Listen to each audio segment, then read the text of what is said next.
지금 이렇게 부드럽게 흐른 이면에는 강경화 외교부 장관의 역할이 굉장히 컸다고 봐요. 그렇죠. 7시간 걸렸잖아요. 공동서명 최종 그 버전이 나오기. 그리고 문재인 대통령 옆에서 직접 통역도 했었어요.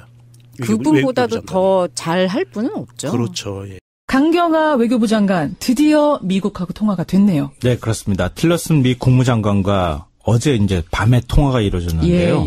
예, 그래요. 강경화 틸러슨 전화 통화. 이 뉴스의 배경 행간엔 뭐가 숨어 있습니까?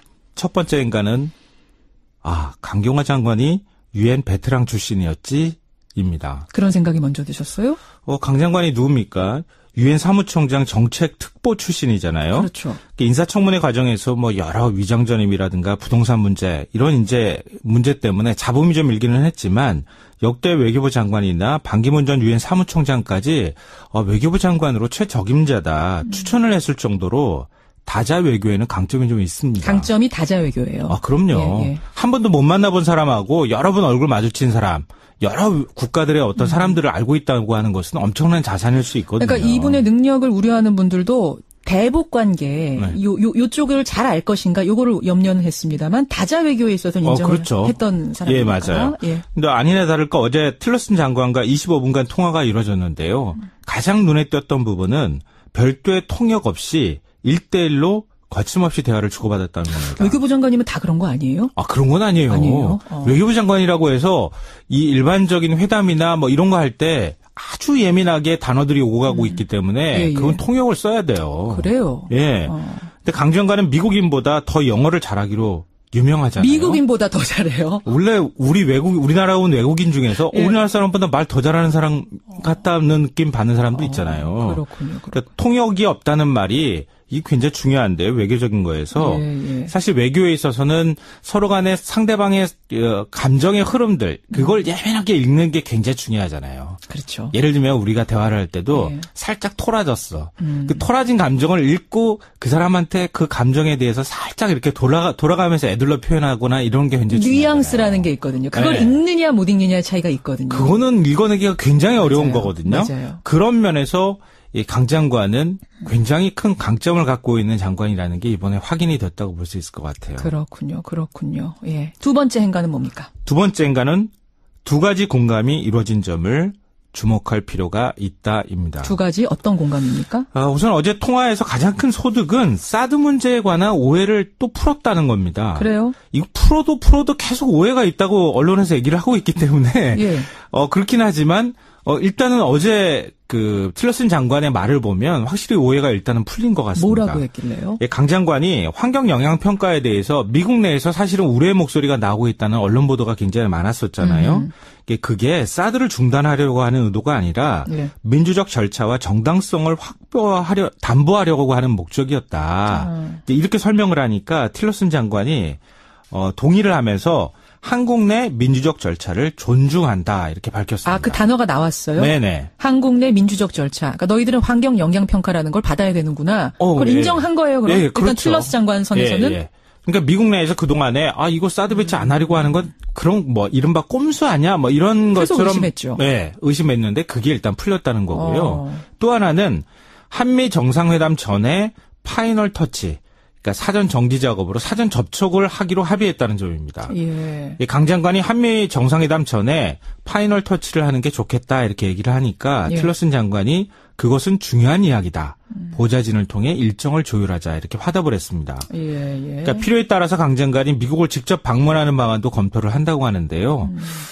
강 장관이 이 정상회담, 굉장히 중요한 정상회담 전에 외교부 장관으로서의 존재감을 보여줬다 이렇게 평가할 수 있을 것 같습니다. 첫 통화 성공적으로 이루어졌다라는 두 번째 행간. 세 번째는 뭡니까? 마지막 세 번째 행간은 불안을 조장할 필요가 없다입니다. 이건 무슨 말씀이세요? 우리나라 일부 보수 언론 요즘 보도태도 보면요. 한미 간에 엄청난 긴장, 엄청난 갈등이 있는 것처럼 자꾸 긁어부스럼을 만드는 것 같은 보도태도를 보이거든요. 이제 문정인 특보 발언 같은 거 크게 이슈화된 부분들. 네, 그것도 거예요? 사실은 뭐 굳이 그렇게까지 얘기 안 해도 되는데 트럼프가 뭐 환경 영향 평가 문제에 대해서 경로했다, 욕설까지 했다, 뭐 이러면서 마치 뭐 상황이 진노한 것처럼 보도하는 그런 보도태도도 있거든요. 근데 우리는 왜 항상 미국의 태도에 맞춰줘야 하는 그런 나라는 아니잖아요. 너무 사대주의적 사고가 있는 것 아닐까 이런 우려도 있는데요. 사실 내용적으로 보자면 한미 간에는 큰 이견이 없습니다. 방금 전에 사드 문제 말씀드렸죠. 예. 북핵 반대하죠. 원비어 사망 같이 규탄하고 있죠. 만약 서로 간에 이견이 있다면 그건 외교력으로 풀면 되죠. 설득하고 믿음을 주고 이런 시간이 좀 필요한 거거든요. 그래요. 그러니까 강경화 외교부 장관이 시험대에 섰고 잘 해내리라고 앞으로 좀 믿고 싶습니다. 여기까지 오늘의 행간 김성환 씨 수고하셨습니다. 네, 고맙습니다. 지금 강경화 장관이 주말 오후부터 일하기 시작했는데요. 그동안 전직 사무총장 둘과 현직 사무총장과 직접 통화를 했다고 합니다. 그리고 앞으로 한미 정상회담을 비롯한 각종 외교 현안에 있어서 협조를 약속받았다고 하네요. 야, 과연 주말에 미국에 자기가 스스로 전화해가지고 번호 딴 것도 대단하잖아. 직접 이런 얘기를 원어로 할 수 있는 장관. 전화번호를 딸 이유가 벌써 대화가 하고 있는 분들이잖아요. 항상 전화번호 따로 안 따고 그렇죠. 직접 전화해서 전직 유엔 사무총장들, 현직 유엔 사무총장과 대화할 수 있는 외교부 장관을 가진 나라가 얼마나 있겠냐는 그러니까 거야. 저는 너무 든든한 게 구테레스는 놓기 싫어했고 반 총장은 의뢰 알고 또 너무나도 그 유엔이 지금 활발하게 가고 싶어 하는 그 루트를 너무 잘 알고 메커니즘을 너무나도 잘 하시는 분이 있어가지고 외교는 든든합니다. 미국에서도 그렇게 오래 생활을 하셨고 트럼프가 어떻게 그 예측을 하고 어떻게 발동을 걸 건지 자체를 그냥 페이스 조절을 잘만 하시면 될 것 같아요. 그리고 특히 이번에 이제 국민 외교를 천명하면서 북핵에 능동적으로 대치하겠다는 얘기를 했어요. 나는 이 얘기가 그냥 허투루게 그냥 말로 던져보는 수사가 아닌 것 같아. 아니죠. 강경화 라인에 있어서의 어떤 강력한 대북하고의 연결고리 또는 이 외교적인 고리가 곧 발휘가 되는 모양을 볼 수 있지 않을까 하는 기대감을 가지고 하는 멘트를 들었거든요. 이분은 콩고하고도 일을 했었고 시리아하고도 일을 했었고 그 북한하고 직간접적으로 외교를 하는 나라들하고 이미 접촉을 하고 일을 하셨던 분이라서요. 김정은하고 어떻게 그 딜을 해야 되는지도 이미 파악을 하고 계시리라고 저는 믿고 있어요. 저는 그 이분의 얼굴을 보면 인권에 찌들려 있다. 인권 때문에 굉장히 고뇌한 흔적이 얼굴에 배어 있다. 그런 측면에서 어찌나 사람이 저렇게 아름다울 수 있는 건가. 외모에. 고개 숙이고 머리가 흰머리 염색도 안 하죠. 염색도 안 한 그 흰머리가 섞여 있는 머리에 고개 숙이면서 열심히 일하고 인권에 대해서 고뇌하는 모습들을 정말 인간이란 저렇게 아름다울 수가 있구나. 멋졌어요. 진짜. 멋졌어요. 정말 쩔고. 예. 그리고 관료주의로 쩌들어 있는 외교부가 여성으로 앉았어요. 얼마나 불쾌할까요, 남자들이. 자기는 외무고시도 합격해서 다음에 내가 장관하려고 했는데. 그렇지는 않을 거예요. 왜냐하면 이게 단순히 그렇게만 바라볼 문제가 아니고 강경화 외교부 장관 그 후보자는 사실은 그 노무현 대통령이 외교부 국제기구국장으로 발탁을 했던 부분이고요. 그랬는데 그 하는 일이 인권에 관계된 일을 했는데 그 하는 일이 너무 마음에 드니까 코피 아난 사무총장이 그렇지. 노무현 대통령한테 졸랐어요. 달라고. 그래서 유엔에 들어가게 된 거예요. 결정적으로. 그랬고 그 다음에 반기문 총장 시절에 계속 그 특보 역할을 했고 그 후에 반기문 총장 후임 총장에 있을 때는 이제 반기문 총장이 임기가 끝나고 같이 끝내려고 했는데 후임 사무총장이 또 이거를 간청을 한 거예요. 나가달라고. 네. 예. 그러니까 이분은 사실은 비외무고시 출신이고 서울대 출신도 아님에도 불구하고 이미 외교가에서는 최고의 파워우먼, 파워 외교관으로 인정을 받을 만한 능력을 갖고 있는 사람이기 때문에 외교부에서도 그렇게 크게 반감을 갖기는 힘들 것 같아요. 외교부가 굉장히 폐쇄적이었었고요. 남성 중심이었고 에리트 중심이었어요. 그리고 이게 어쨌든 그런 사회에서 최초로 비외무고시 출신과 여성이 그 총지휘를 맡게 됐다는 굉장히 남성 중심의 에리트 주의자들은 불쾌하게 돼 있죠. 그런데 어쩔 수 없어요. 왜냐하면 이제는 실력이 실력이 검증받아야 장관 자리에 올라가는 시대예요. 이제는 권위 시대.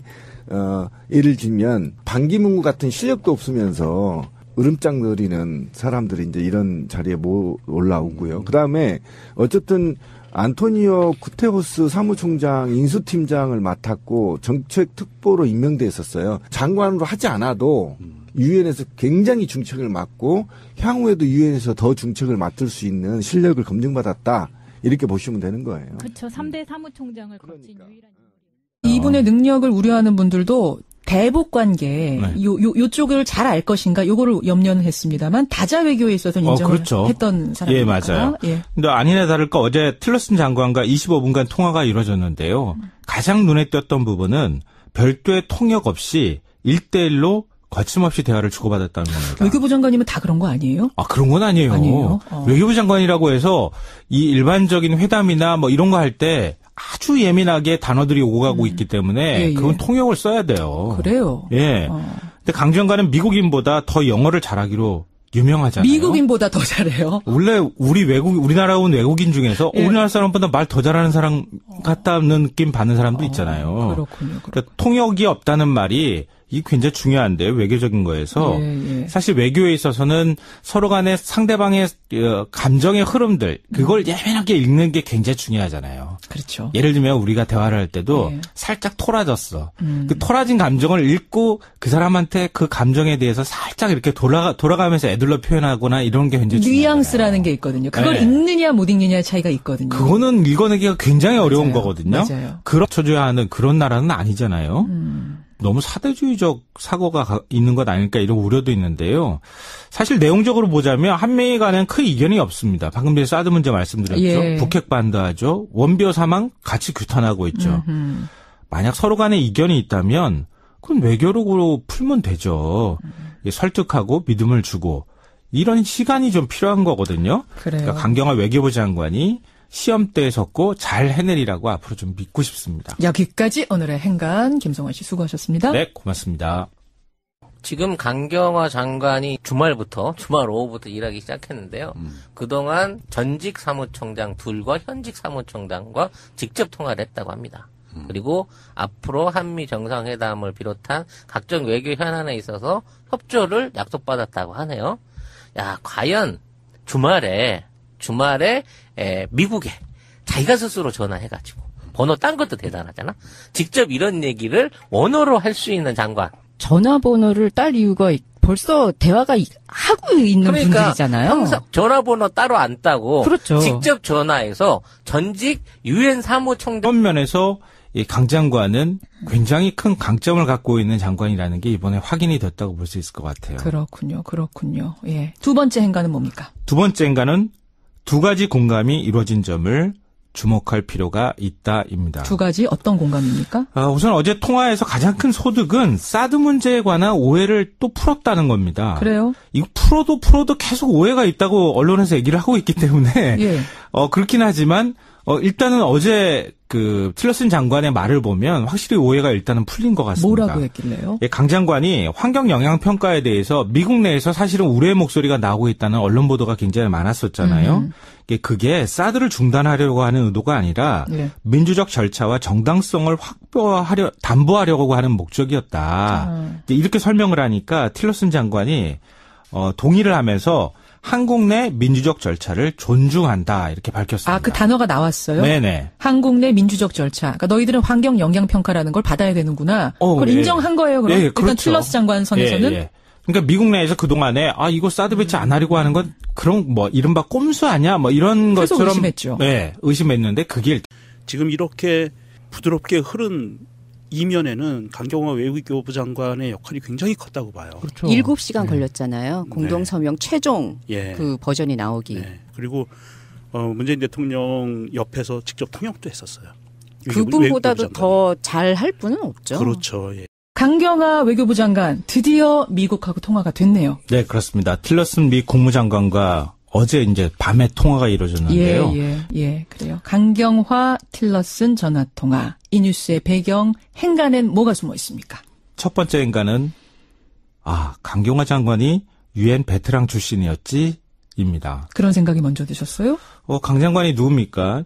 유엔 사무총장 정책특보 출신이잖아요. 그렇죠. 인사청문회 과정에서 뭐 여러 위장전임이라든가 부동산 문제 이런 이제 문제 때문에 잡음이 좀 일기는 했지만 역대 외교부 장관이나 반기문 전 유엔 사무총장까지 외교부 장관으로 최적임자다 추천을 했을 정도로 다자 외교에는 강점이 좀 있습니다. 강점이 다자 외교예요. 아, 그럼요. 예, 예. 한 번도 못 만나본 사람하고 여러 번 얼굴 마주친 사람, 여러 국가들의 어떤 사람들을 알고 있다고 하는 것은 엄청난 자산일 수 있거든요. 그러니까 일단 풀렸다는 거고요. 또 하나는 한미 정상회담 전에 파이널 터치, 그러니까 사전 정지 작업으로 사전 접촉을 하기로 합의했다는 점입니다. 예. 강 장관이 한미 정상회담 전에 파이널 터치를 하는 게 좋겠다 이렇게 얘기를 하니까 예. 틸러슨 장관이 그것은 중요한 이야기다. 보좌진을 통해 일정을 조율하자 이렇게 화답을 했습니다. 예, 예. 그러니까 필요에 따라서 강 장관이 미국을 직접 방문하는 방안도 검토를 한다고 하는데요. 강 장관이 이 정상회담, 굉장히 중요한 정상회담 전에 외교부 장관으로서의 존재감을 보여줬다 이렇게 평가할 수 있을 것 같습니다. 첫 통화 성공적으로 이루어졌다라는 두 번째 행간. 세 번째는 뭡니까? 마지막 세 번째 행간은 불안을 조장할 필요가 없다입니다. 이건 무슨 말씀이세요? 우리나라 일부 보수 언론 요즘 보도태도 보면요. 한미 간에 엄청난 긴장, 엄청난 갈등이 있는 것처럼 자꾸 긁어부스럼을 만드는 것 같은 보도태도를 보이거든요. 이제 문정인 특보 발언 같은 거 크게 이슈화된 부분들. 네, 그것도 거예요? 사실은 뭐 굳이 그렇게까지 얘기 안 해도 되는데 트럼프가 뭐 환경 영향평가 문제에 대해서 경로했다, 욕설까지 했다, 예, 예. 뭐 이러면서 마치 뭐 상황이 진노한 것처럼 보도하는 그런 보도태도도 있거든요. 예, 예. 근데 우리는 왜 항상 미국의 태도에